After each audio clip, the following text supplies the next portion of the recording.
Folks, the Detroit Red Wings are looking absolutely nasty. They've started out this season 5-1-0, tied for first place in the entire Eastern Conference. But just how good are the Red Wings looking, and can this start for them last throughout the year? Can we see this Red Wings team actually be a playoff team? Well, watch till the end for the complete breakdown and predictions, and hit that subscribe button if you're new for more hockey content just like this all throughout the year. Because folks, this start of the season has been electric and you won't want to miss a thing. Now, for the sake of context, in my personal predictions, I have the Detroit Red Wings just missed in the playoffs. I had them about maybe 5-6 points shy, still being maybe 6th in the Atlantic Division, but to me, being on the outside, still taking some good steps, but not being good enough. But boy, howdy, has this Detroit Red Wings team not only looked like they've taken next steps, they look like they are playoff ready this year. We look at the entire NHL standings so far, and right now Detroit is tied for second most points in the NHL, again with that 5-1-0 record. They played more games than Colorado and Boston, but still, considering the expectations for Detroit, this is insanely impressive.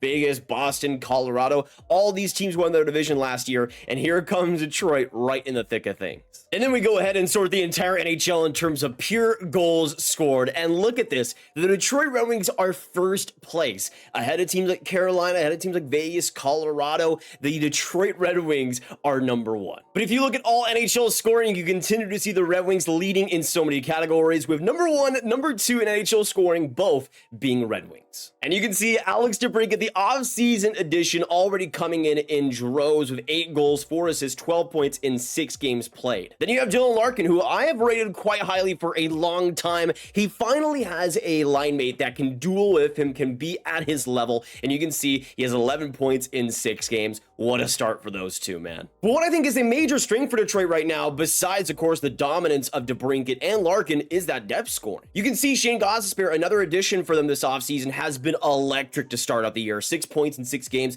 and it's looking pretty great defensively, too. You got Lucas Raymond with 5 points in 6 games, same thing with Moritz, Seider. But then you go down the list. Joe Veleno has 3 goals. Andrew Kopp has 3 goals. Sprong has put up some good point production. Perron, Compher, Wallman has put up points. Even players like Christian Fischer, who only have 1 point in 6 games, he had that glorious pass to Joe Veleno and has looked pretty solid himself. This depth was looking like one of the bigger strengths for Detroit heading in, especially on the forward group, and so far, it's paid off. And then you got the goaltending. So far, in James Reimer and Ville Husso holding up pretty well in terms of goals saved above expected. James Reimer right now with a plus 2.57, which in 2 games is pretty good, and Ville Husso with a 1.96 as well. Goaltending was a major weakness last year. It was inconsistent at best, and even though these numbers aren't insane or anything, they're good enough, and so far have gotten the job done. Now, so far, the depth has looked good. Alex DeBrincat has looked like an insane addition. The goaltending has looked solid, but to me, the biggest difference year over year for Detroit has been this. This is the power play statistics from last season for Detroit, and they ranked 17th in the entire NHL with a 21.1% rate, which was okay, I guess, for the talent, especially not having Alex DeBrincat. But then you go on to this year where the difference is staggering. They are second in the NHL right now with a 39.1% clip, and it's not even like they've played less amount of games. They played one of the most amount of games in the entire league with 6, and they are still at that incredible rate. Only behind New Jersey, who has played 2 less games. If New Jersey played 2 more games, they might have a lesser percentage. But so far, Detroit's power play has been honestly money. It's been insane, and especially when they've needed to score in the power play, they have. That clutch factor has been insane. But it's not even just the power play. The entire special teams has improved. You look at last year and the shorthanded statistics.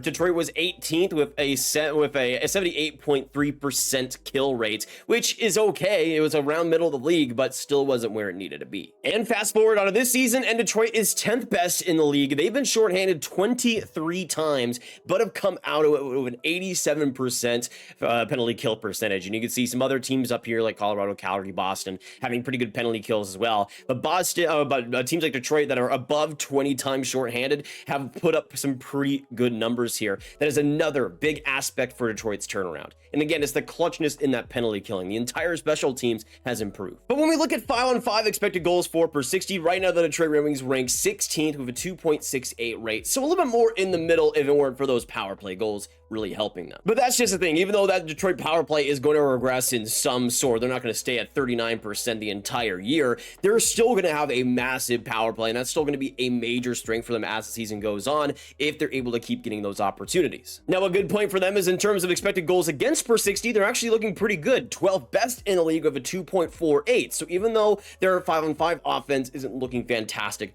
right now their defense has been a massive improvement. Going back to that expected goals for per 60 though, this was last year's rankings among all NHL teams, and you can see for Detroit all the way down here, they were 30th with a 2.25. So even though that offense isn't looking top 10 in terms of 5-on-5 scoring chances, they still have had a huge leap year over year, and that's really been just the biggest story. For Detroit, it hasn't been just one thing improving. It's been a lot of small details and small things improving year over year. The special teams, the top end scoring, the depth, the defenses look better. The goaltending has been a little bit more consistent to start the year. Everything is coming up Detroit right now. And we talked about that team defense also improving. I just wanted to shout out as well the team forward defense for Detroit, which when you talk about that depth might be one of the biggest additions for them. Players like Christian Fischer, Klim Kostin, who have been great defensively so far. We also got great defensive play from Lucas Raymond. Joe Volano has looked great in that department. JT Compher. Really anything under a 3 is solid for a forward, but a lot of these guys are hovering around that 2.5 range, and especially for your stars like DeBrincat and Larkin, you'll take that with how good their offense is too. And you look at the Detroit Red Wings schedule so far, and you could say it was a little lighter, but I'm not really so sure about that. Their one loss of the season came in the first game of the year against the New Jersey Devils, but that was incredibly close and honestly could have gone either way. They had a huge win against the Tampa Bay Lightning, which really set the tone for the season in their first win, won against teams like they should have in Columbus and Calgary, and had huge wins against other Eastern Conference opponents in Pittsburgh and especially the Ottawa Senators. Those games are going to be heavily important for Detroit, and they looked great in that win. So I guess you could say, sure, they've had a couple of easier opponents, but at the same time, in the games they've needed to win, they have won it. And the one game they've lost, they looked incredibly close versus a Stanley Cup contender. But you look at that Atlantic Division, and obviously it is early, but you see Detroit in that position, in that second place spot, tied with Boston, 4 points ahead of anybody else. But you look throughout that division, you got Buffalo not really getting off to the hottest starts, and for them, not really looking all too complete. Florida is kind of in a weird spot right now. They've had some inconsistencies, and they're a team that I saw missing the playoffs. Maybe Detroit is able to leapfrog them by the end again. Montreal's looked solid so far, but they're going to be bound for regression, of course, and you could get a few big wins versus them. Tampa Bay has kind of looked inconsistent, especially at 5-on-5. That's another team that, especially with Vasilevsky out, having a rough start potentially. Detroit might be able to leapfrog them in the end over the course of the season. For me, I had Tampa in the playoffs, but that was before the Vasilevsky injury, so maybe Detroit is one of those teams that's able to leapfrog them. Maybe the Ottawa Senators are also able to get in. We'll have to wait and see here. But so far for the first few weeks of the season, this Atlantic Division looks pretty human, and Detroit is in a position to really seize that opportunity with how consistent they've been. If the goaltending is able to hold, that might be the biggest thing for me. We've seen how the forward group has been able to show itself. The defense has looked pretty good with the chemistry so far, getting pucks out. They've been really fast, really quick, and that is a big component for things. But if that goaltending is able to stay strong, Ville Husso was inconsistent last year, had some great stretches, but this next year, this season is going to be huge for him. If he's able to be a true starter, if Reimer is able to be a good backup, then Detroit is going to be a playoff team. It could be that simple. And of course, we still got 76 games of Detroit Red Wings hockey to see, but so far they have been about as great as you could ask for. Sure, one loss in 6 games, you're not going to be the Vegas Golden Knights, boo-hoo. But coming into the year with the expectations they had, kind of being in the middle of the NHL, with what they've shown, they've truly set themselves apart. Now, Alex DeBrincat might not score like 300 goals like he's on pace to score, but at the same time, he's going to be at a great level, and so far that duo of him and Larkin are absolutely rolling and will likely roll throughout the rest of the year. At the very least, though, this Detroit team looks exciting. They feel different, and even if there isn't playoffs this year, that improvement is substantial for them. And you can feel it. You can feel the electricity. You can feel the talent in this Detroit team and the way they're starting to shape. So far, we can start to see, I guess, the light at the end of the tunnel with the Steve Yzer plan, because so far it's looking great. In terms of my predictions, I'm not really sure how much they would really change for me. Maybe I'd jump them a couple more points than I predicted, but we'll have to see how the rest of the season shakes out. We'll still see if that goaltending will be good enough, that defense will hold. To me, I think Detroit has solidified themselves in that top 6, top 5 of the Atlantic Division, at least, though, with how they've looked so far. We'll see if they're able to knock back a team like Tampa, a team like Florida in the end. I'm pretty convinced they might be ahead of the Buffalo Sabres, especially the Montreal Canadiens, so we'll have to see on that. If that goaltending holds, though, I think there is a wide open opportunity for this Detroit team to make the playoffs. That could be a big difference between them and the Ottawa Senators, even if that goaltending is able to hold strong. So,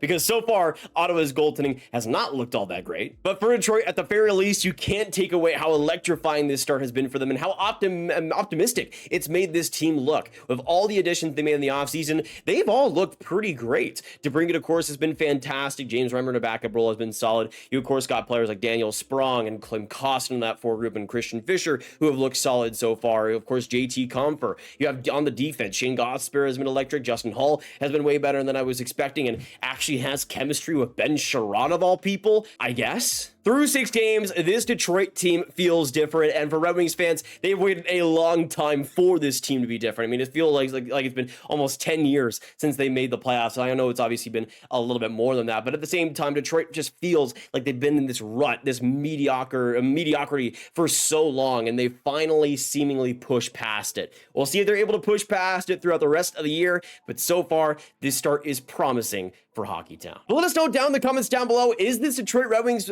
team legit? Are they a playoff team? Do you think they'll miss the playoffs? What do you think happens for the rest of this season? I'd love to know your thoughts down below. Of course, make sure you share the video with all the hockey fans, all the Red Wings fans you guys know online. Make sure you hit that like button, hit that subscribe button, hit that notification bell if you guys enjoyed the Red Wings breakdown. So far, it's looking great, and we'll see how much is able to carry through. Thank you guys so much for watching. I hope you have a fantastic hockey day, and I will see you in the next one. Goodbye.